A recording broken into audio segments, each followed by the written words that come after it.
Hello, friends. Today is the 17th. Sitting in traffic. Heading to Открытый эфир, Open Эфир, which is a program, political talk show from the program channel Zvezda. If you can understand Russian, take a look. It may be a auto-translate on the platform that they're using. I don't know. Haven't looked that up, actually. It's a good political show, talk show, discuss a lot of different themes. Anyways, so didn't do a channel or didn't do a show yesterday.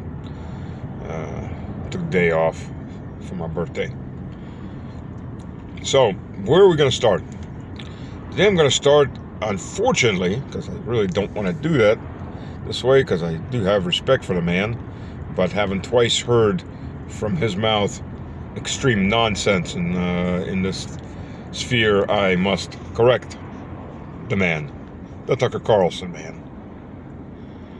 So Tucker has twice repeated this absolute stupidity that A, Stalin killed many more people than Hitler, and B, the U.S. should not have been arming the Soviet Union. I'll start with the second first. U.S. Lend-Lease.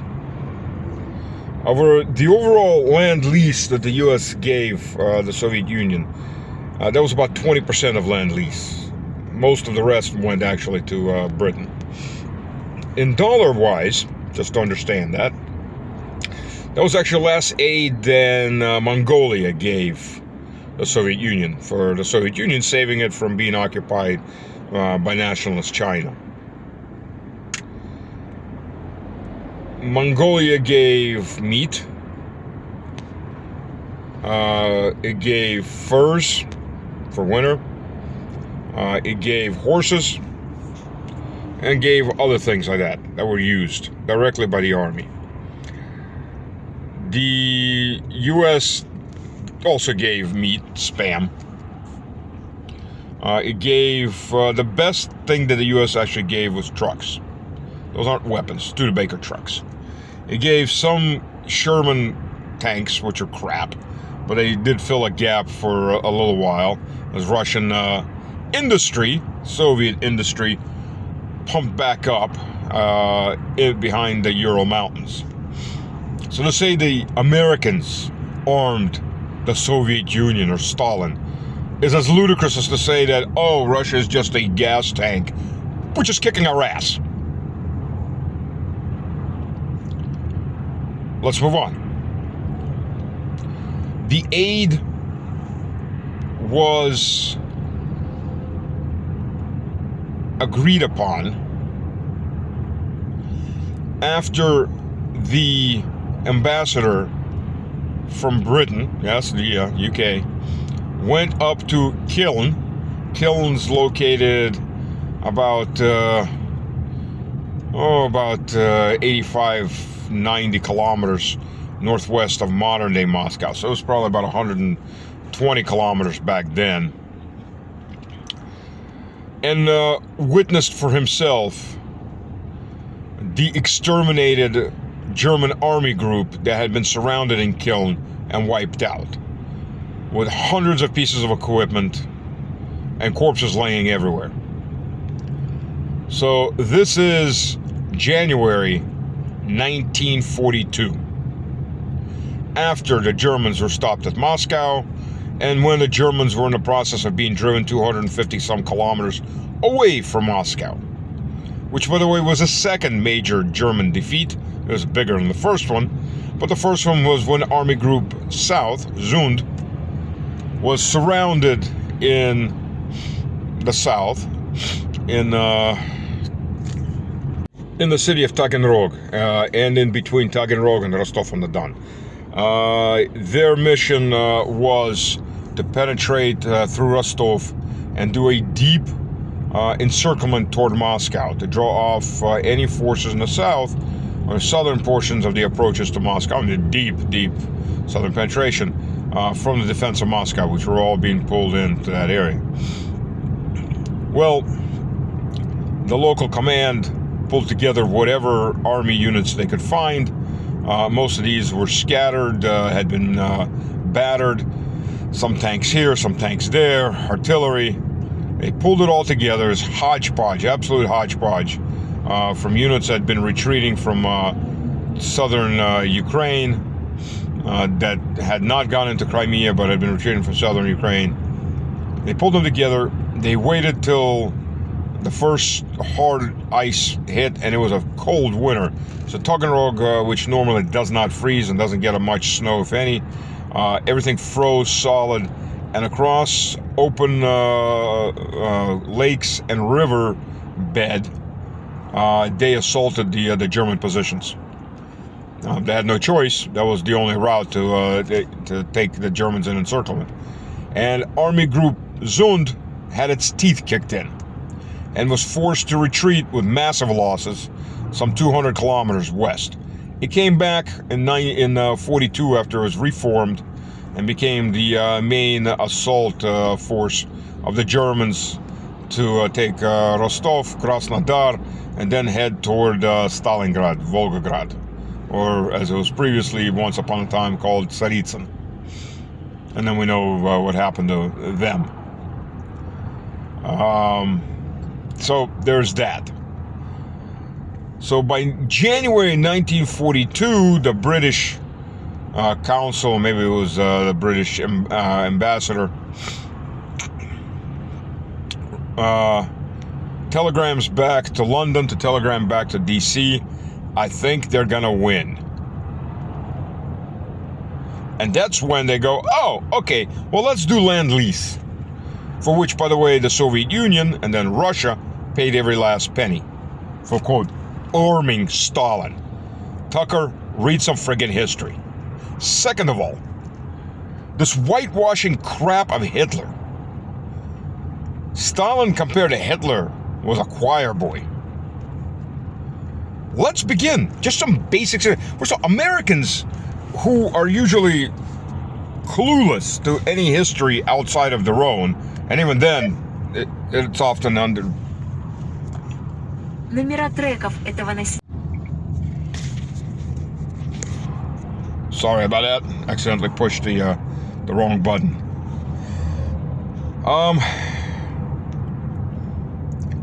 Americans are usually clueless about this. They'll throw out all kinds of idiotic numbers. Oh, Stalin killed 20 million. Stalin killed 60 million. Stalin killed 100 million. You know, if you listen to these American absurd numbers, you would have to come to one of two conclusions.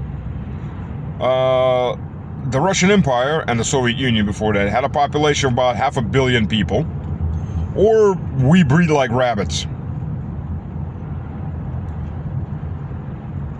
Pre-World War I, Russian Empire had a population, it was the third largest population in the world, had a population of 175 million people. India and China both had a bit over 300 million. But I think India in that case also included Pakistan. There was about 2-3 million people that died in World War I. We lost Finland at that point and Poland. We lost more than that during that time, but we gained a lot of it back. In the Civil War, there was probably another 3 to 4 million people that died, and maybe another 3 or 4 million that immigrated. What they called the Holodomor, the Great Famine, which the Ukrainians all scream about. Which, interestingly enough, the main Ukrainians that scream about it, they were under the Poles, Western Ukrainians. They were being persecuted by the Poles for not converting to Catholicism. But that's a separate issue and a separate piece of history.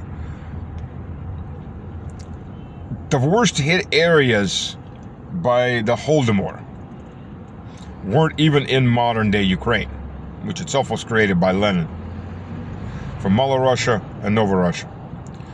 The worst hit areas were Armenia, were Krasnodarsky Krai, and Rostov-na-Donu. And they came before the Ukrainian Holodomor, as they put it, which is mostly in Russia. The Holodomor was a result of collectivizing farming, very strict orders for wheat by France and Britain, and the need for hard currency by the Soviet Union, and the overzealousness and absolute stupidity of the local Bolshevik leadership in those areas. And it's a wave that went through all of the Soviet Union, hitting Western Soviet Union, Southwestern Soviet Union, and Eastern Siberia last, because those were the territories that last fell into their claws after this civil war, or as the civil war was winding down. I figure probably another 1 to 2 million people died, maybe 3 million people died from starvation in various parts of the Soviet Union. Again, this wasn't specifically done as a matter of course. This was done through inefficient collective farming, such as some farmers would burn their fields and kill their cattle rather than go collective farming, and enforcement of quotas for the trade. Which, by the way, the British and French absolutely knew what was going on. And they were quite happy with that, and fine. And they had Stalin over a barrel by that point. Especially considering there was a civil war going on inside the Bolshevik Party. The Russian Civil War didn't stop in 1923 with the last battles in eastern Siberia. The Civil War then transferred between the Trotskyites and the Stalinists, especially after Lenin died. And it started when Lenin had his heart attack and became ineffective as any kind of a leader. There were another million, maybe 1.5 million people that died in the various purges that by that point Stalin initiated. And most of those were actually Bolsheviks. The gulags, which were work camps that varied extensively from absolute horrid conditions working gold mines, for example, in the far north. So some of the camps, like I said, were absolute horrid condition. The gold mines, for example, some other areas of that. Others were university campuses. Solzhenitsyn, by the way, spent his gulag days in a university campus, sleeping in a barracks, in a dormitory. MiG and Sukhoi were both initiated in these university campuses as gulags for architects or aviation designers. So there was a very varied area. The thing is, they weren't death camps. Their purpose was to get work out of people. Again, flawed design, stupid system, absolutely. But that's what it was used. And it wasn't just political prisoners. Everybody went into them. Political prisoners and a lot of criminals, hardened criminals. Which, by the way, a lot of the deaths, especially in the more brutal camps, weren't from the guards. They were from hardened criminals abusing and killing the politicals, who a lot of these politicals, they weren't military officers. All of those guys tend to get executed often, not during the Civil War, so they didn't make it into camps. Those guys were soft intellectuals who tended not to survive the heavy strain and any conflicts with hardened criminals. So again, we're not talking 20, 30, 40, 50 million people. We're talking somewhere between 2 to 3 million. Is that a little? No, that's not a little. Is that a lot? Well, it depends what you define as a lot. Because if we're going to say that Stalin killed more than Hitler, then we must assume that Hitler killed very few people. Under 12 million, maybe. I think that's what we've gotten to around. Well, 12 million people died in the death camps. About 6 million of them were Jews. 19 million Soviet citizens, I'm not counting military, were butchered directly. 2 to 3 million POWs out of those 9 or so, 8 million Russian military dead, about 2.5 million were murdered by the Germans in POW camps, and I will count those. And most of those were between 1941 and 1942. They were starved to death or allowed to freeze to death by the Germans as an act of policy. They didn't know what to do with them, and just like get rid of them. So, and what about the rest of Europe? Yes, the other 6 million in the death camps were Poles to a degree, various other POWs, or some of them, and gypsies and other undesirables. But, you know, then you had the Latvians, the Lithuanians in this case. The Lithuanian SS, Hitler would send the Jews and undesirables out of Berlin to them for mass execution. You had mass murder in Greece, in Yugoslavia, particularly Serbia, in Slovakia because of the fighting from the partisans, and so on. Even mass executions of Italians toward the end of the war, when Italy switched sides. Executions in France and other places. Those all don't get cold. But if we're going to count that, that's probably another 5-6 million people.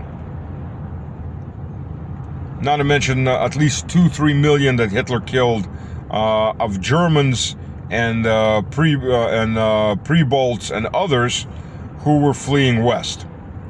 In fact, there were accounts that people, as the noose was tightening on the pre-Balt three dwarfs from the Red Army, as it was pushed the Germans in there, the civilians were escaping on trains coming to Germany. And the Germans nominally consider them Germans, but really they're not Germans. Ugra Finns for the Estonians and the Latvians. The Lithuanians are maybe some mixed Germanic and others. But what was coming out of that was so as not to damage morale within Germany itself. These people weren't allowed to disembark on trains. The trains were kept rolling around Germany until they all froze to death. And then they get unloaded somewhere and buried. Those, of course, if you count all of that up, you know, just 19 and 12, that's 31 million, Tucker. Plus maybe another 6 or 7, 8 million more throughout the rest of Europe, if not more. We're talking 40 million people. So tell me again how Hitler was nothing compared to Stalin. I mean, for God's sakes, you've got an audience of millions of people. Read the friggin' history. Or avoid talking about it, period. I don't bring it out like some common knowledge. Oh yeah, we shouldn't have armed Stalin, who, by the way, is fighting Hitler, that you did arm and created. The U.S. is directly responsible for creating the Nazi war machine. Ford was building tanks, while Henry Ford was lobbying not to have his factories bombed. And in 1945, after his main factory, auto factory, was bombed, in 1946, the American taxpayer was paying him compensation. GM was making half-tracks. Coca-Cola was making soda for the Germans. The whole German war machine was pointless until DuPont came in and gifted Hitler the formula for Fox rubber. Because without rubber, you don't have a modern war machine. Even though the German war machine was far from fully modern, horses were still the main engine of logistics. But that's aside the point. And so on and so on and so on. Prescott Bush, the money laundered for Hitler. Ford, who was the main manufacturer, by the way, main printer of Mein Kampf. And so on and so on and so on from the American elite. So before you start talking this nonsense, absolute nonsense, this absolute stupidity and rewriting of history, which is common knowledge in America, because they all rewrite history, however it's the winds blow in suit, at least do some actual research. And stop whitewashing that Nazi prick. Even if inadvertently you're whitewashing, oh, he was horrible, but compared to Stalin, blah, blah, blah. Stalin, by the way, and I'm no communist, but historical fact should say historical fact. I've seen the documents, first-hand signed documents, as an example, where Stalin ordered 120,000 head of cattle sent to Poland in 1945 to help restore the Polish cattle herds that the Germans had rounded up, either shot or taken west with them. This is while the Soviet Union was starving. Stalin, that when Prague, which had served the Nazis very loyally for most of the war, with a few incidents, the Reichsmeister there hadn't been executed. But other than that, the Czechs were quite happy going to the factories every day and building 1/3 of Hitler's tanks. And when the SS were retreating out of Prague and were executing Czechs left and right, and they sent out a call for help, Stalin had the Second Belarusian Front throw itself from its destruction of the Wehrmacht in or around southern Berlin into a forced march to Prague, where they destroyed the German army and stopped the massacres. And we could go on and go on. The food kitchens that were turned around on the first day of the Battle of Berlin to feed the Berlin population, those areas that had been taken by the Red Army. The same population that was just shooting at them, or delivering ammunition to the soldiers that were just shooting at them. Don't forget, quite a bit of the defense of Berlin was civilians.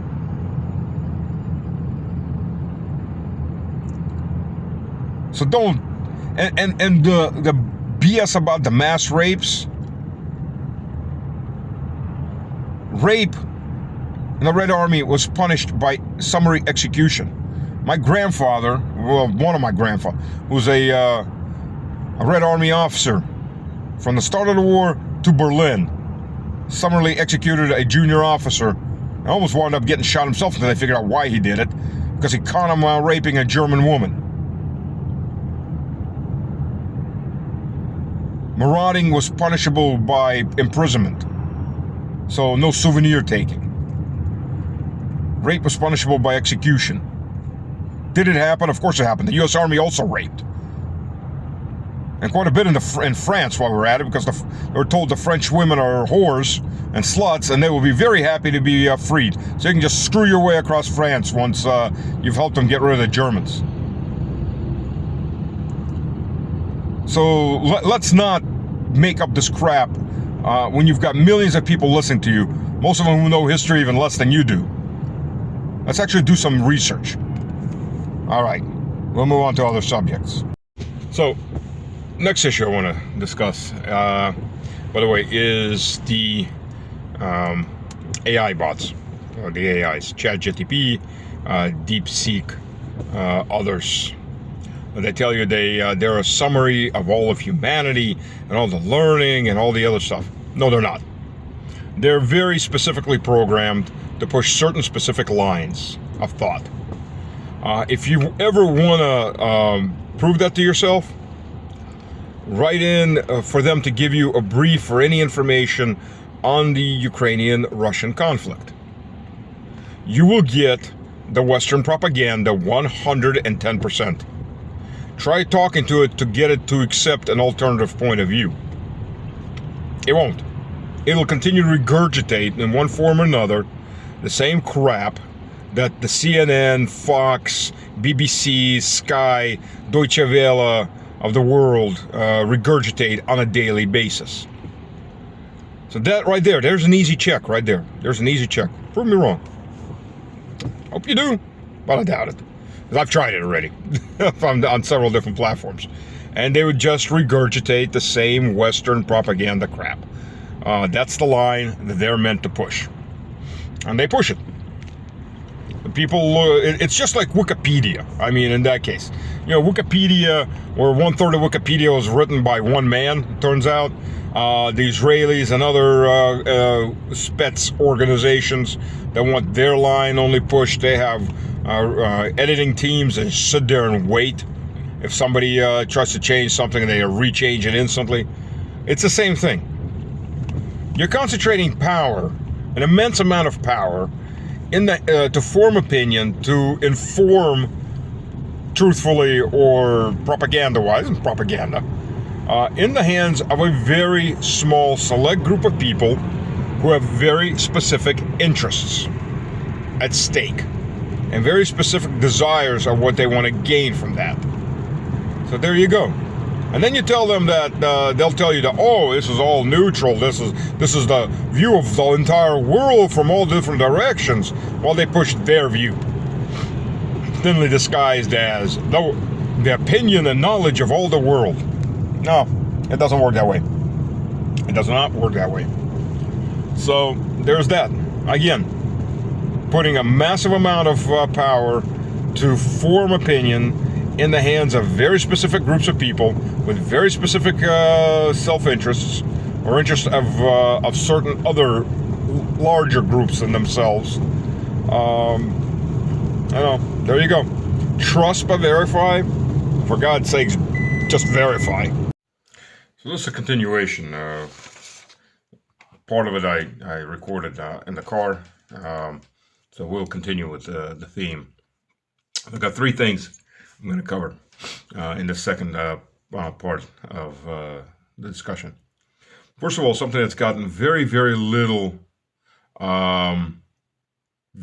attention in the West. So about 6 days ago, C-130 flying from a parade and a commemoration of Azerbaijan's reconquest of Karabakh and the expulsion of Armenians and possible full genocide of those that weren't able to get out. Plus, there's lots of Armenians still being held in camps in Azerbaijan. So there were NATO officials, and they were flying back in a C-130 across Georgia.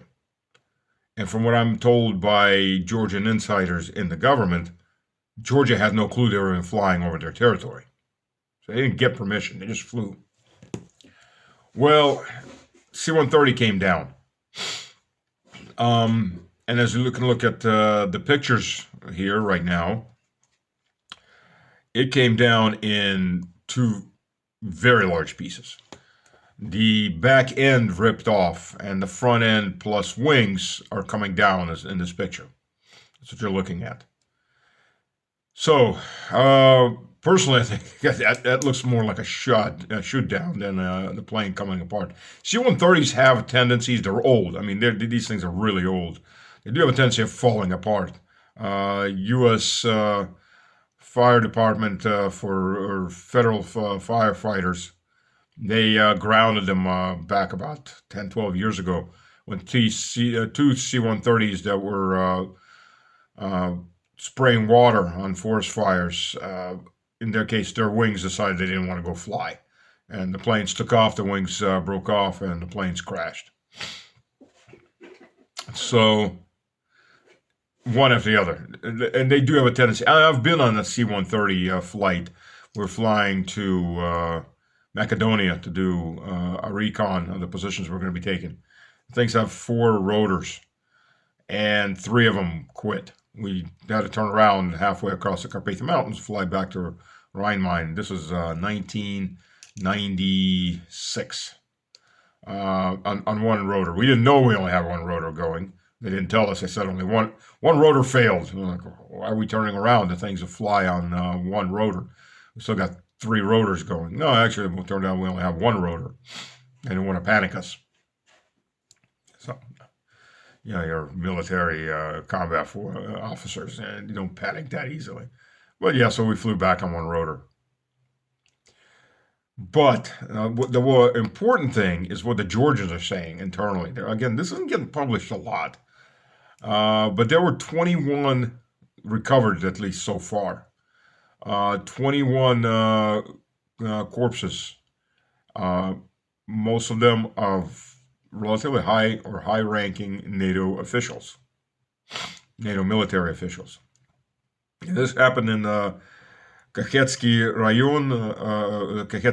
region of Georgia, by the village of Sukhnara.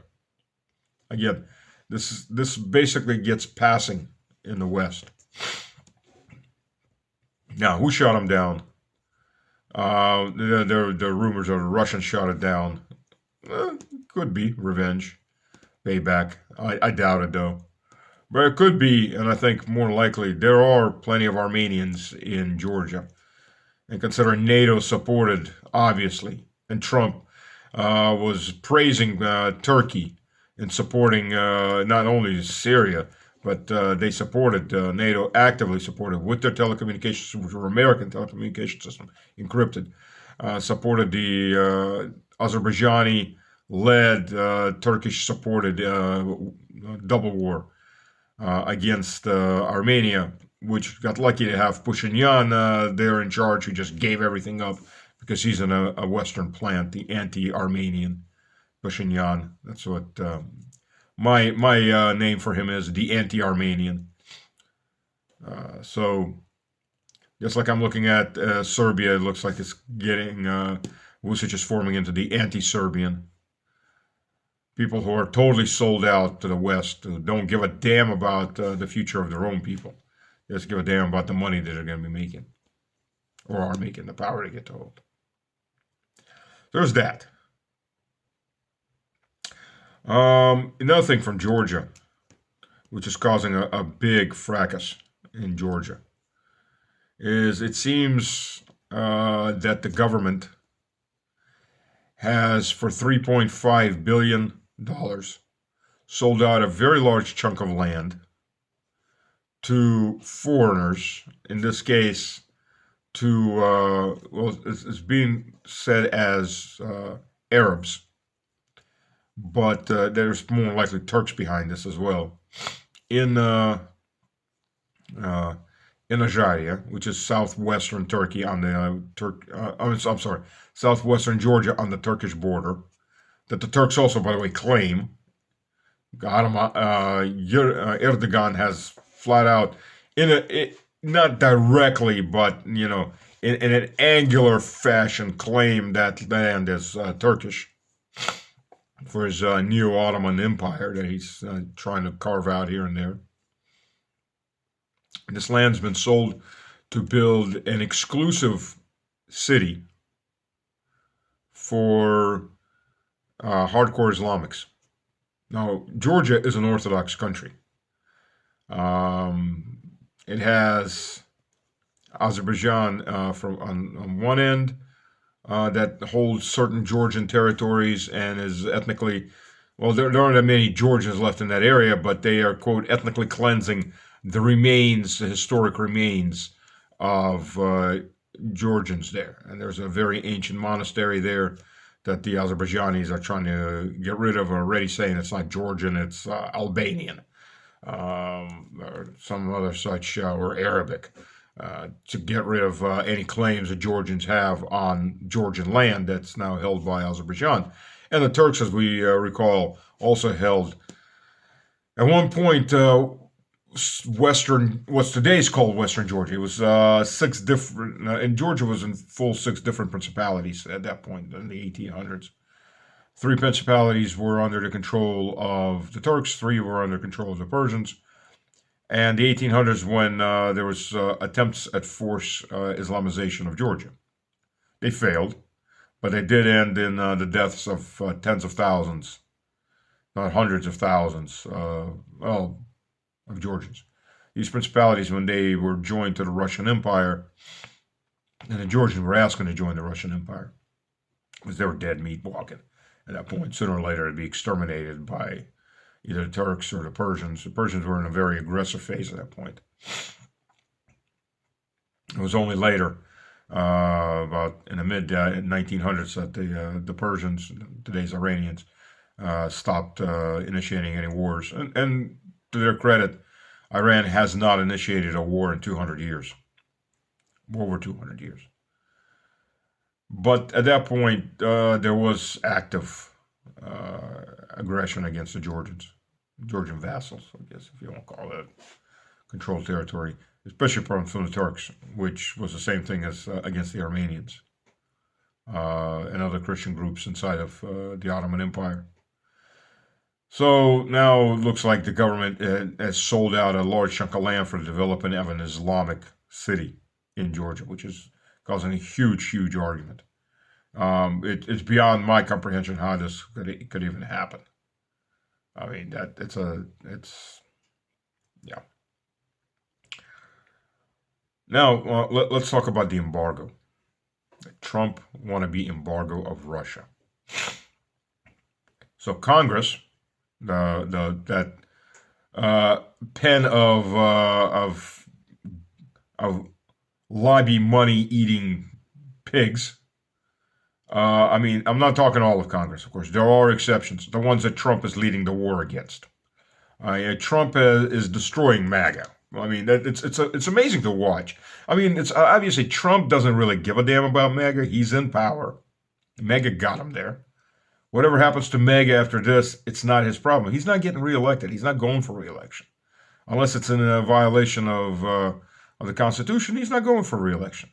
Now, for people like J.D. Vance, who basically does support MAGA and wants out of the big wars, Trump is turning into just a disaster. For people like Rubio, who's a warmongering psychopath with daddy issues, who was looking for a campaign against any, and I'm not left-leaning myself, but I mean, it's obvious that he's got issues with left-leaning governments in the Caribbean basin and in Latin America, and he's leading his little campaign that's going to ruin the U.S. the rest of the way too. But he has a neocon, and just as well he's against us and everybody else as a psychopathic neocon who are Trotskyites. Let's not forget that at their core. Trump is a disaster. Trump is the number one cheerleader for the re-election of Lighten the Loafers, Lindsey Graham. Let that sink in. So Trump is leading the campaign against Thomas Massie. Wrote a childish post toward Massie and toward Massie's new wife. I mean, this is stuff that people write in their when they're 12, 13, 14-year-olds. And it's the President of the United States. I mean, talking about putting a very big dump on top of the office. I mean, this is just, you see the degradation of the office of the President of the United States day after day by president after president. The last presidents, it's hard to watch, really. And it started, you could even say it started with George Bush Jr., minor. And, well, it actually started with Clinton. And it's just been progressing worse and worse. And now the last two, Biden and now Trump, have just laid it low, very low. So Trump is running an active campaign against Massie. The President of the United States is actively engaged against Massie to get Massie outed. Not outed, ousted out of his senatorial position. And of course, all of the Israeli lobby is right there behind him. They can't stand Massie. He won't take their money. He won't fight their fight. Ron Paul, the same thing. Trump is getting on Ron Paul. And interesting enough, Trump has basically distanced himself and put down, unbelievingly, Marjorie Taylor Greene, who, while being very conservative, and my hat's off to her for that, has been Trump's biggest cheerleader. So basically, everybody in those groups that helped get Trump in power, they've all gotten a knife in the back from Trump. And it's only going to get worse. Trump has showed his actual very, very true colors. He's made a lot of money. I mean, on crypto, on his coins, he's made over $30 billion. Just let that sink in. On his popularity to become president. And Melania Trump also dropped her coin into the market, I think the day or 2 days before Trump's inauguration. So they made a lot of money off of this. It's a relatively unregulated market in the U.S., and Trump gets to decide the regulations. So, while being invested extremely heavily, like I'm talking about 80% of his wealth his family's wealth at this point is in crypto. But the point is, for MAGA, when the president of the United States comes out and says, well, I created MAGA. Oh, you didn't. Actually, MAGA as a concept has been around for well over 100 years. It goes back to around the Great Depression. So, no, Trump didn't create MAGA. Trump is not MAGA. Trump is in the United States. Though his megalomania, I think, is getting the best of him, the narcissism, which isn't good for us either. You know, it's when a president or a government represents the interests of their country, they're easy to deal with. Why? Because they're predictable. You can understand the interest of that country. And you can make deals. You can make negotiations on mutual interests. Or you can negotiate away some of your interests and they negotiate some away their interests and you come to a balance. But you understand their position. And when the government represents the interests of foreign countries or special interests inside that country that have nothing to do with the greater good for that country, it's very hard to deal with them. The only thing worse than that are blind ideologues who don't give a damn about anything. And the Trotskyites were those blind ideologues, and they still are. World revolution. Sure, they changed communism for democracy, in name only, anyways, and it's world revolution. And it has been and has not stopped from being for the last 100+ years.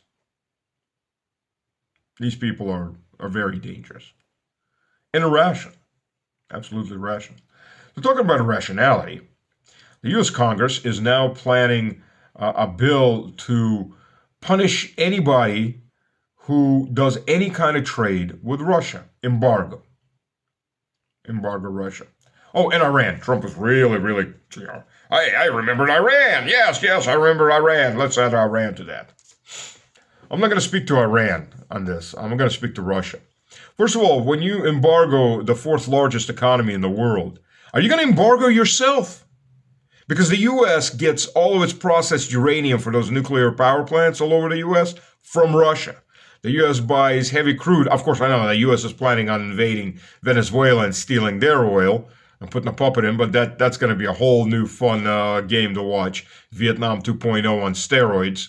Let's see how the draft comes out, because believe me, whoever takes over for Maduro as the official head ain't going to have enough military support to hold a country that big with absolutely open borders and about probably 10, 20, 30 million Latinos that really want to put a knife in an American throat for payback for the last 150, 200 years of America doing its thing in Latin America, which is basically exploiting it. And that's the reality of it. Yeah, it's going to be those forces, both legitimate and illegitimate forces in those areas, because there are drug gangs too. They're all salivating right now. They're waiting. Come on in, Mr. Yank. Let's have a game. Let's start playing a game. And with drones, which the U.S. Army doesn't seem to recognize much of, with drones, that's going to be a very hard game to play for the United States. Trying to hold territory while anybody can come up there in the jungle, launch a couple of drones, and strike any of the infrastructure the U.S. needs to hold for oil and gas, for diamond mining and everything else, considering 80% of Venezuela's oil is inland. Come and play the game.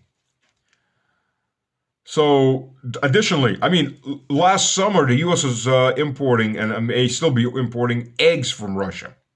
Russia is one of the biggest producers of eggs in the world. Not to mention other things that the U.S. imports. So, hey, I've been saying for a long time, if the U.S. wants to play hardball, long past due that Russia cuts everything off. Let's do counter sanctions. Unfortunately, our government hasn't done that. But it looks like the U.S. is going to force those counter sanctions by making the counter sanctions against itself. Hey, I'm fine with that. Let's cut off everything from the U.S. and all of NATO. Well, this embargo is to be across the world.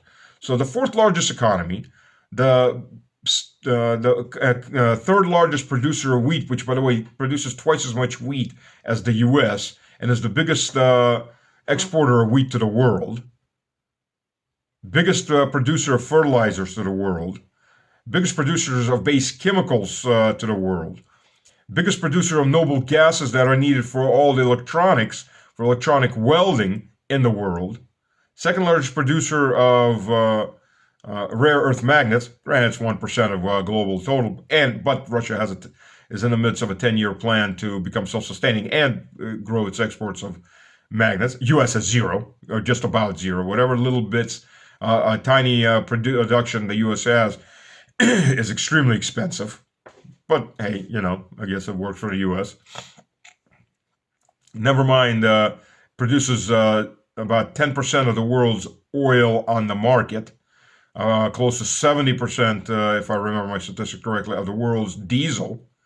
Used to feed Europe also with fish, pork, chicken, which it does now to China. One of the biggest producers in the world of chipboards, just plain chipboards, actually silicon boards. Like I think a third of the world's helicopter markets, civilian and military. Flies American pilots, or American astronauts into space. Still does that, by the way. Giant producer of wood products, including paper. Giant producer of aluminum. Controls one-fourth of almost about a third, actually, a third of the world's market production of palladium and of platinum, which are both very heavy industrial metals. They're very expensive metals. Gold is 30 times, so palladium is, I think, 30 times rarer than gold. Russia owns most of the mines, or 38% of the mines in production. Giant producer of natural gas that still goes to Europe. Let's do it. Let's piss everyone off. The U.S., Trump is, at this point, his tariff war failed on the world, so we're going to do the embargo war on the world. We're going to force everyone away from Russia. No, you're not. You are not a big market for the world anymore. As much as you want to beat your head all over and scream you are, the U.S. dollar is hitting about 60-something% of the reserve currency and falling yearly. And all that extra money that's no longer needed to be held flows back in the U.S. and feeds the inflation. So by all means, embargo. Push gigantic sanctions on China, on India. BRICS has gotten the best acceleration it's ever gotten from, first from Biden and now from Trump.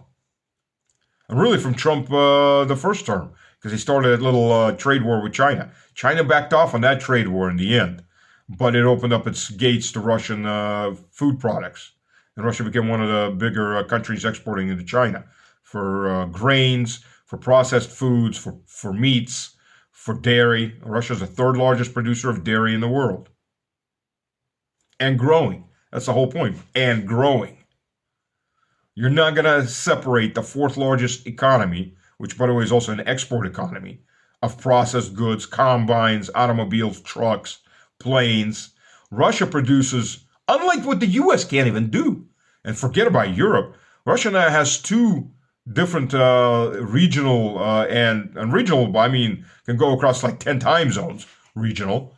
Um, Basically intercontinental, because if you can fly from Moscow to Sakhalin, like on a superjet, for example, a Sukhoi superjet, you can fly from eastern Russia somewhere around Oklahoma City.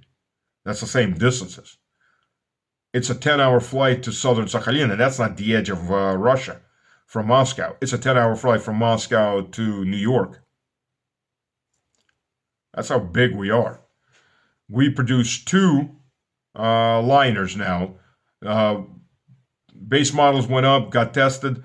Second one, the first model has been built, and they're going to serial production. 100% Russian production from composite materials, which, by the way, the U.S.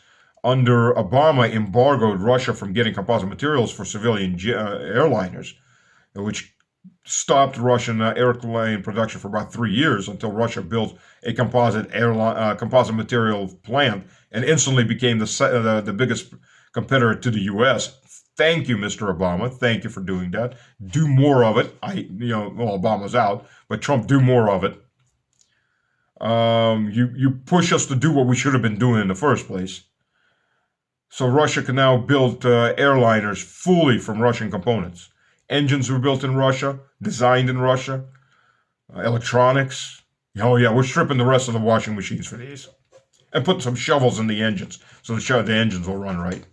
I mean, literally, the idiots in Washington believe this.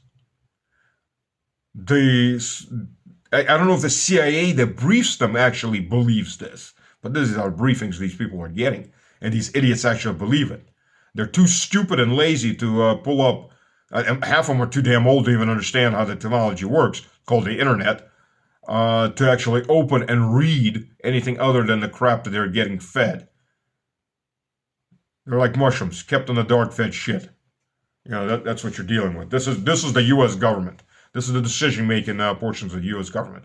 They either have an agenda and they're making a lot of money off of all of this, or they're just that stupid or senile. And there's no saving the U.S. government. Let's face reality. There is no way to vote yourself out of this.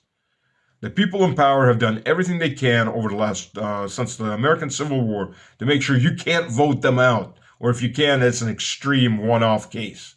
They will sit there until they drop dead, and some of these people, look it up, have been passing their seats to their kids.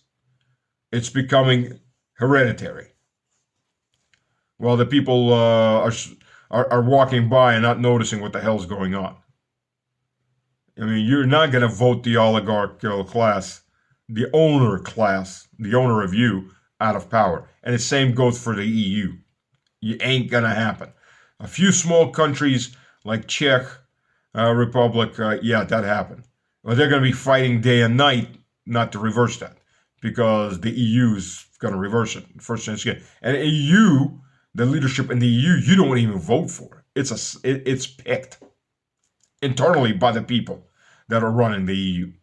So you have no vote in this. You're totally disenfranchised. You're not going to vote your way out of it. Democracy or Republican system always dead ends exactly like this. We're watching the death of the latest great wave of republics. You read through history. History's gone through many waves of republics. They all die. They all die just because of this. The people get disenfranchised steadily and then very quickly. The oligarchical class takes over, and then sooner or later you get a dictator that the people themselves bring to power, because he's promising to save them from everything that the oligarchs are doing. And he's worse than they are, and he just takes over. That's the death of republics. That's the typical life cycle of a republic. I know you haven't been taught that. I know your kids are never going to get taught that. Just like nobody teaches mercantilism, even though that was the major economic forum for hundreds, if not thousands of years, up to about 150, 200 years ago. 150 years ago. Less than that even. Then it became free trade, free trade. There's lots of things you're not being taught and your kids aren't being taught. You have to, if you haven't done so already, go learn, go read. Everything's at your fingertips, but nothing gets read. That's the power of the internet. That's the beauty of the internet. We'll give you the feeling that you have all the knowledge at your fingertips, knowing that you'll never read any of it. and we'll control you just like we controlled before. And you'll think that you're free. When you're the best slave is the one that thinks he's free. So switch off the box, go read, go study, go dig. It's all there, for God's sakes. So, anyways, yeah, this is going to be fun. This is going to be very, very fun. Watch Trump try to embargo Russia, fourth largest economy in the world. You want to talk? The U.S. can embargo itself from Russia. Absolutely. U.S. can find somebody else to do the uranium enrichment. Russia only has over 70% of the world's uranium enrichment. They can go to the French, but the French have a large chunk, but they're pretty much just doing it for themselves. But we'll see. We'll see. You never know. So as far as Europe, you got what you wished for, baby. You got America. You got freedom molecules and freedom everything else. You're going to be freed from everything you ever owned, or already have been freed from everything you ever owned. You won't have any problems. This is your reset moment. You won't own anything, including the cows in the Netherlands, which are being fed some anti-gas drug, anti-methane. I mean, this is the insanity of these people. The elites aren't giving up meat. And most of the kids are not really transgender. But you are getting fed that crap. Now, in Netherlands, which is one of the biggest producers of dairy, the elites have forced farmers to give their cattle an anti-gas drug. Yeah, think about nature. This is how nature works. Big plant eaters eat big plants, or big amounts of plants, let me rephrase it. Mostly grass, maybe some leaves, but mostly grass. They have multiple stomachs, while humans are meat eaters, first and foremost. We have one chamber in our stomach. We don't have more chambers. Cows have up to 7 chambers. And as that grass moves, the bacteria breaks it down into energy for those big plant eaters. They have to spend the vast majority of the time chewing on something because they don't get that much energy out of plants, not like what you get out of meat. And unbeknownst to them, they produce gas and they fart. So now the Netherlands government has forced some cuckoo drug for the farmers to give to the cattle, which is dropping the cattle dead, by the way. They're losing cattle left and right, which was the whole aim of this thing, was to cut down meat consumption by the serfs. Meanwhile, the elites are still eating as much meat as possible because it raises prices. They don't give a damn. You're rich, so you're paying twice as much for your steak. Really? In the end, it doesn't mean anything. But the farmers are going bankrupt and they're getting the land, just like they wanted. Now they don't have to. They found a way to get around this. It's coming to other countries. Netherlands is just a basket case. Well, it's not a basket case. It's just a test case. They're dropping. They wanted that farmland to, quote, wild it. In other words, just shut it down. And they're feeding the insect-based foods to the peasants. And if you look at Western history, in serfdom was relatively short in Russia. It was about 200 years. By the time 1861, by the time Alexander II freed the serfs were about 12% of the population, 12 or 15% of the population. Serfs aren't slaves, by the way. They do have basic certain rights. They weren't always respected, obviously. But for the most part, the government did watch out for them to at least some degree. Serfs were armed, so, especially on the edges. If their estates were serfs, the serfs had rifles. They used them for hunting, and they used them for defense from raids. Raids by the neighboring not so nice people who came in to raid and pillage and take slaves. And they were about 12% of the population. 12, 14%. And that was about 200 years of serfdom in Russia. Before that, there was no serfdom. Peasants were allowed to migrate from land to land as long as they paid their debts. Debt-free, you could leave one village and go settle another village. somebody else's land. So there's competition between landowners or the local nobility to bring in people to work the land. Because there's always a lot of land. Russia always had a lot of land and never enough population to work all of it. Still is the case. We have over 3.5 million agricultural land, hectares of agricultural land that's not being worked. If you want to put that in acres, multiply it by basically 2.5. So we're talking about close to 10 million agricultural acres of land that needs a tilling hand. And that's considering Russia is an agricultural giant, and that's how much more land can easily be tilled, most of black soil. And the agriculture zone, as climate does warm, is just extending. Russia is becoming wetter, and the agriculture zone is extending, even in the marginal lands. So, but for the serfs in Central Europe and Western Europe, these people didn't eat meat. They had a whiff of meat, mostly chicken, twice a year for the most part, for a lot of these peasants. And that's what we're going back to. Which, by the way, they were much smaller than nobility, physically smaller or underdeveloped, because they weren't eating meat. And as a primary meat eater, we need meat for brain development, for muscular development. We need all of that. Plant matter isn't going to substitute it. Look at all the pills that the vegans have to swallow, and the diet that the vegans eat is not natural to their geographical areas. It includes a lot of imported vegetable matter, nuts, berries, other things that aren't native to that land area. They had to survive just off the plants in that land area geographically that they exist in, that have a much, much, much harder existence. But the peasants in those in the Middle Ages in Europe, they didn't have much of a choice. Let's just begin with that. So, while the nobility, or at least the wealthy enough class, ate lots of meat, and they were bigger, physically bigger. Look at the Japanese. The Japanese have gotten much taller since they started importing post-World War II. They started importing pork and other meats. So they started eating a lot more meat, and the generations have been growing in size. Same with the Koreans. Welcome to reality. I know some people will try to flame me for that, but the reality is reality. I mean, this is just like a woman is a woman. A woman is not because somebody wants to be a woman because she has a vagina and she can give birth to children. Well, theoretically, anyways, can give birth to children. She may be sterile. That happens. But she has the equipment.